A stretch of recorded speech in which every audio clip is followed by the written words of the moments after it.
Hello friends. Bank loan के दौरान जो डिफरेंट लीगल डॉक्यूमेंट्स बनते हैं उसके हवाले से कुछ दोस्तों का सवाल है। कोई भी शख्स, कंपनी या कोई बिजनेस जब किसी बैंक से लोन लेता है तो उसका एक प्रोसीजर होता है, एक लीगल प्रोसीजर जिसमें एक मुख्त लिस्ट ऑफ डिफरेंट डॉक्यूमेंट्स बनती है और वो सारे डॉक्यूमेंट्स बनने के बाद ही वो लोन का जो प्रोसेस है वो कंप्लीट होता है। एक तो उस पर मैं बात करूंगा, और दूसरा, अगर बैंक लोन लेने के बाद वो शख्स या कंपनी या बिजनेस जो है वो लोन अदा करने में नाकाम हो जाते हैं तो फिर बैंक के पास लीगल रेमेडी क्या है, वो कौन से कानूनी रास्ते के ज़रिए अपना लोन वापस लेते हैं बैंक्स, इसके ऊपर बात करेंगे। तो जब स्टार्ट करते हैं from getting acquiring the loan from the bank. अब जो भी इंटरेस्टेड है शख्स या कारोबारी शख्सियत या बिजनेस या कंपनी, वो सबसे पहले जिस बैंक से भी लोन लेना चाहता है वहाँ पे एप्लीकेशन फॉर लोन देंगे।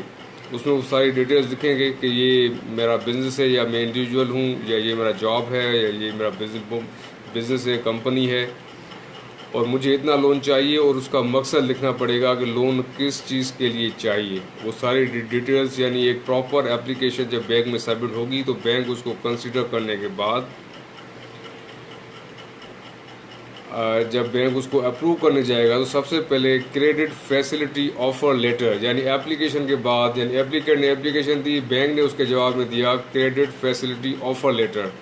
मीन्स एक तरह से वो आपकी एप्लीकेशन अप्रूव करते हुए ऑफर लेटर दे दिया कि आपका ये इतना लोन है। अब उस ऑफर लेटर के अंदर दो तीन अहम चीज़ें मेंशन होती हैं। एक तो लोन अमाउंट के कितनी अमाउंट की लोन दी जा रही है, दूसरा पर्पस, यानी जो भी एप्लीकेंट ने पर्पस लिखा था बैंक उससे सेटिस्फाइड है तो अपने उससे क्रेडिट फैसिलिटी ऑफर लेटर में पर्पस ऑफ द लोन लिखा होता है। And the third one is the collateral. Collateral का मतलब ये है कि गारंटी के तौर पे वो शख्स क्या उसने दिया है वो उसके अंदर मेंशन होता है। आमतौर पे ये लोन के बदले में कोई सिक्योरिटी की एज ए सिक्योरिटी प्रॉपर्टी के डॉक्यूमेंट्स दिए जाते हैं। तो मोस्टली ये कोलेटरल में, यानी आगे मैं इसी के वीडियो में बात करूँगा मॉर्गेज डीड की, वो इसी से रिलेटेड है। तो कोलेटरल मीन्स उसमें ऑफर लेटर के अंदर तीन चीज़ें होंगी। अमाउंट ऑफ द लोन जो सेंक्शन हो रही है, पर्पस फॉर द लोन, कि लोन किस चीज़ के लिए दिया जा रहा है, and third one is the collateral. उसके बाद फिर बिटवीन बैंक एंड दी जो लोन लेने वाले हैं उनके दरमियान एक एग्रीमेंट होता है जिसको कहते हैं agreement for financing on markup basis. अब ये बैंक जब भी लोन देता है किसी भी शख्स को या कंपनी को, वो जो existing state bank of Pakistan की जो इंटरेस्ट रेट है, मार्कअप जिसको हम कहते हैं, मार्कअप बेसिस पे ज़ाहिर लोन दिया जाता है। बैंक का the only source of earning for a bank is the, जो उनको लोन के ऊपर इंटरेस्ट या मार्कअप मिलता है। तो ये एग्रीमेंट हो गया। उसके बाद फिर जब ये एग्रीमेंट के बाद, यानी ये सब चीज़ें एक साथ ही होती हैं साइमल्टेनियसली, ये सारी चीज़ें जब बन रही होती हैं, सारे डॉक्यूमेंट जब रेडी हो जाते हैं तभी लोन मिलता है।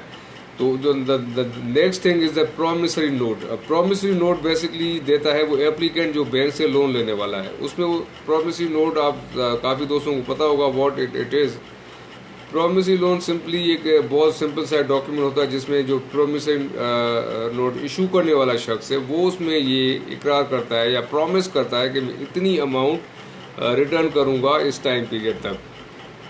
यानी इस प्रॉमिसरी नोट की लीगल टर्म्स में बड़ी वैल्यू है, लॉ में इसकी बड़ी वैल्यू है। इस प्रॉमिसरी नोट की बेसिस पे कोर्ट में केस किया जा सकता है, FIR तक कटवाई जा सकती है, तो इसलिए इसकी बड़ी इंपॉर्टेंस है। तो प्रॉमिसरी नोट भी एप्लीकेंट बना के बैंक के हवाले करता है, और साथ में letter of continuity by the applicant उसमें दिया जाता है। ये क्यों document, letter of continuity means ये भी उसमें एक डॉक्यूमेंट दिया जाता है जिसमें सिंपली वही सारी चीज़ें रिपीट होती हैं कि इतना लोन हमें दिया जाए, और जो भी इसके टर्म्स एंड कंडीशन उसको अकॉर्डिंगली इसको हम पूरा करेंगे। उसके बाद जो अंडरटेकिंग देनी पड़ती है एप्लीकेंट को बैंक को, यानी अंडरटेकिंग के अंदर अंडरटेकिंग की ज़रूरत इसलिए पड़ती है कि लोन एक पर्पस के लिए दिया जाता है कि बैंक किसी कंपनी को या किसी भी शख्स को लोन दे रही है जिस पर्पस के लिए दे रही है, ख़ासतौर पे किसी कंपनी को, किसी बिजनेस को, तो बैंक को ये इंश्योर करना होता है कि वो पर्पस कंपनी पूरा करेगी, तो वो जो लोन अमाउंट है विद इंटरेस्ट रिटर्न करेंगे और बैंक को उससे फ़ायदा होगा।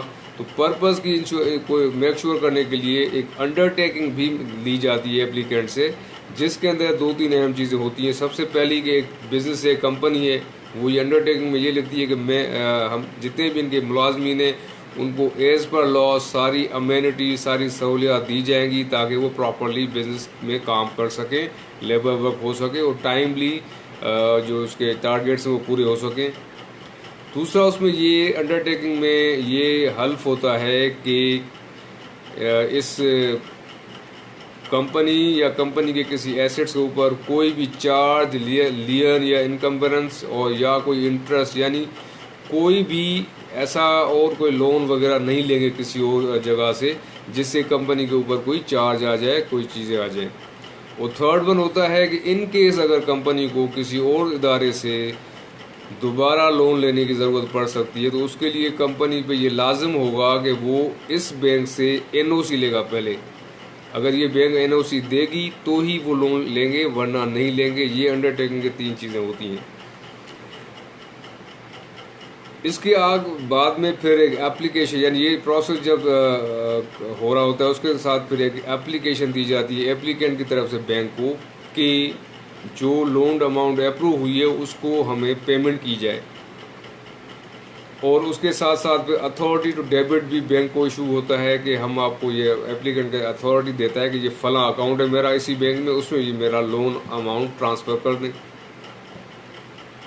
और मीनवाइल सबसे इम्पोर्टेंट डॉक्यूमेंट होता है ये लोन के प्रोसेस में मॉर्गेज डीड। अब मॉर्गेज डीड जैसे मैंने स्टार्टिंग में आपको बताया था कोलेटरल के बारे में कि जब बैंक कोई लोन किसी को देती है, सैंक्शन करती है, अप्रूव करती है, तो उसके बदले में कोलेटरल के तौर पे एक कोई ना कोई प्रॉपर्टी मॉर्गेज के तौर पे बैंक अपने पास गिरवी, मॉर्गेज को उर्दू में हम कहेंगे गिरवी, कि ये लोन दे रहे हैं इसके बदले में ये गिरवी हमारे पास आपकी चीज़ रहेगी। तो ऐसा जो चीज़ तो उनके पास नहीं रहेगी, वो जो भी उनकी बिल्डिंग होगी, प्रॉपर्टी होगी, कोई भी प्रॉपर्टी के डॉक्यूमेंट्स, वो डॉक्यूमेंट्स जो टाइटल डॉक्यूमेंट्स होंगे ओरिजिनल, वो मॉर्गेज डीड करके, मॉर्गेज डीड भी बैंक के पास रहेगी और उस प्रॉपर्टी के सारे ओरिजिनल डॉक्यूमेंट, जैसे अगर लीज़ है, सब लीज़ है, जो भी उसके टाइटल डॉक्यूमेंट्स हैं वो सारे ओरिजिनल एप्लीकेंट को देने पड़ेंगे। बैंक अपनी कस्टडी में रखेगा और साथ में मॉर्गेज डीड भी। और इसके अलावा एक दूसरा डॉक्यूमेंट बनता है मेमोरेंडम ऑफ, एक मेमोरेंडम यानी एक अंडरस्टैंडिंग एग्रीमेंट होता है कि जिसमें ये सिंपली ये memorandum for confirmation of depositing the title documents, जिसमें लोन लेने वाला एप्लीकेंट जो है वो ये एग्रीमेंट साइन करता है कि मैंने अपनी ये प्रॉपर्टी के टाइटल डॉक्यूमेंट्स बैंक के पास रखवाए हैं। ये इसकी कंफर्मेशन के लिए एक और डॉक्यूमेंट बनता है। और इसके अलावा एक और डॉक्यूमेंट है, जैसे एक बिजनेस है जिसके अंदर कोई शेयर्स का काम करते हैं या कोई भी ऐसे कैश की सूरत में कोई उनके पास चीज़ें हैं, कोई मशीनरी है, इक्विपमेंट है, यानी जो भी बैंक के इम्पोर्टेंट एसेट्स हैं उसके हवाले से एक लेटर ऑफ हाइपोथिकेशन बनता है, जिसमें यानी वो भी एक मॉर्गेज या गिरवी की एक शक्ल का एक डॉक्यूमेंट होता है। अब मॉर्गेज तो होता है इमूवेबल प्रॉपर्टी, बिल्डिंग वगैरह प्रॉपर्टी के लिए हो, लेकिन अगर कैश की सूरत में, शेयर्स की सूरत में, स्टॉक्स की सूरत में कोई चीज़ है, वेयर हाउस में कुछ पड़ा हुआ है कंपनी का, उन चीज़ों के लिए फिर लेटर ऑफ हाइपोथिकेशन बनता है। यानी वो भी एक तरह से सारी चीज़ें जो भी कंपनी के एसेट्स होते हैं वो बैंक के पास गिरवी रखे जाते हैं। तो ये सारे वो डॉक्यूमेंट्स हैं जिनकी बेसिस पे लोन अप्रूव होके फिर ये सारा प्रोसेस कंप्लीट होने के बाद जो लोन जाता है एप्लीकेंट के अकाउंट में वो ट्रांसफ़र हो जाता है और पैसे उनके पास चले जाते हैं। अब लोन अप्रूव हो गया, एप्लीकेंट ने यूज़ कर लिया, यानी लेंडर ने, लेंडर तो बैंक है, लेंडर मीन्स कर्जा देने वाला। तो जो कर्जा लेने वाला है वो अगर कर्जा दे नहीं पाता टाइमली या उसमें कुछ प्रॉब्लम होती है तो बैंक के पास लीगल रेमेडी है, बिल्कुल है, कि बैंक कोर्ट में केस कर सकता है। बैंक का कोर्ट इस हवाले से जाएगा, स्पेसिफिकली बैंकिंग कोर्ट्स बने हुए हैं, वो किसी और सिविल कोर्ट में, हाई कोर्ट में नहीं जाएंगे।